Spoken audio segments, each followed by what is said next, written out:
Hoje nós vamos falar do ponto 2, do passo 3, que nós estamos falando da estrutura da personalidade, e hoje nós vamos falar do ego.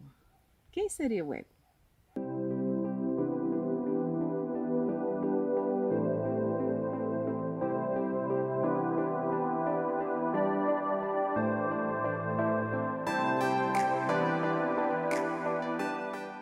E para você que está nos acompanhando, deixe aí o seu comentário, dê o seu like, se inscreva no canal, acione o sininho, que é uma forma de nos ajudar aqui na manutenção do nosso canal.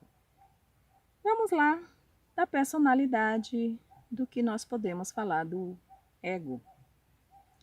O ego, na verdade, ele vai trabalhar com dois princípios: o princípio do prazer e o princípio da realidade. Freud, ele também classificou dessa maneira comportamento. Porque, como nós já vimos, o id, ele está submerso no princípio do prazer. Por quê? Porque ele está afastando um comportamento, na verdade, um entendimento que para ele é a sensação de não existência. Então, ele interpreta um, um estímulo como sendo uma ameaça para a sua existência. Então, ele vai encontrar no corpo uma fonte de prazer lidando com esse desprazer. Então, isso chama-se princípio do prazer. Há uma marca, um registro no seu traço mnemônico e ele vai lançar mão agora nessa realidade mais compreensiva, que é a parte que o ego ele está mais estruturado. Porque, como vimos, o ego ele vai se estruturando ao longo das fases. Quando a criança nasce, ele não tem ainda estruturado o seu ego nem o seu superego. Ele só está com o id, que é a necessidade de sobrevivência.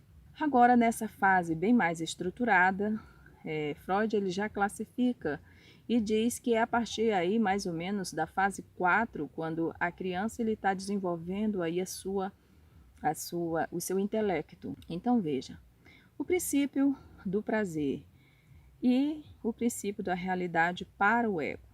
O ego ele tem a sua vontade, mas ele está frente a uma realidade que requer dele um comportamento padronizado, assertivo.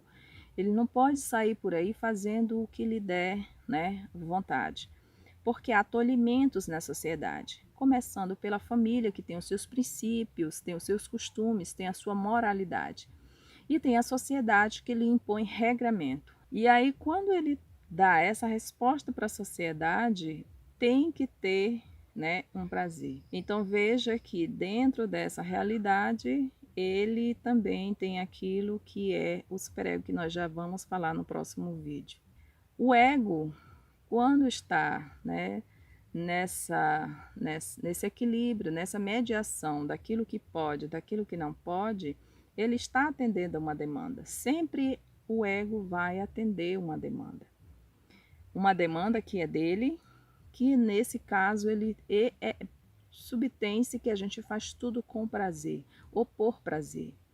Mas na verdade nem tudo há prazer no que se faz, mas é necessário. Então, quando isso acontece, isso faz parte de uma personalidade mais estruturada, dando uma resposta do princípio da realidade. Então veja como nós somos complexos. Ora a gente está estruturado de maneira que nós estamos dando uma resposta bem mais prazerosa para nós, atendendo à instância do id. Ora nós vamos dar uma resposta que não é assim tão prazerosa, atendendo a resposta da sociedade do superego. Mas que dentro dessa resposta a gente tem que ter um prazer. E essa forma mais equilibrada de assim se portar é o ego, quem nos ajuda, quem pondera, quem trabalha de uma forma que mesmo que tenha desprazer, mas fique dentro de uma capacidade de encontrar esse prazer para a vida ter essa leveza. Porque aí a esfera do ego, ele compreende a sua necessidade de uma construção de uma realidade mais assertiva, porque porque nós vivemos numa sociedade que requer comportamentos que seja tolerável em relação ao outro. E frente a conflitos, é esse ego que tem que fazer essa ponderação. Por quê? Porque tem as penalizações. Se nós nos comportarmos de maneira assertiva, a gente tem aí possibilidade de ser aceito. E a sociedade, ela é feita de pequenos grupos que te aceitam ou não te aceita. E quando você está assertivo, os grupos te inserem. Quando você não está assertivo, os grupos te excluem. E é aí que o indivíduo tende a adoecer. Então, o superego é uma estrutura da personalidade, do ponto de vista, né, bem mais assertivo e da personalidade bem mais estruturada, que medeia entre o princípio da realidade e o princípio do prazer. Ou seja, lidando com o id e também com o ego.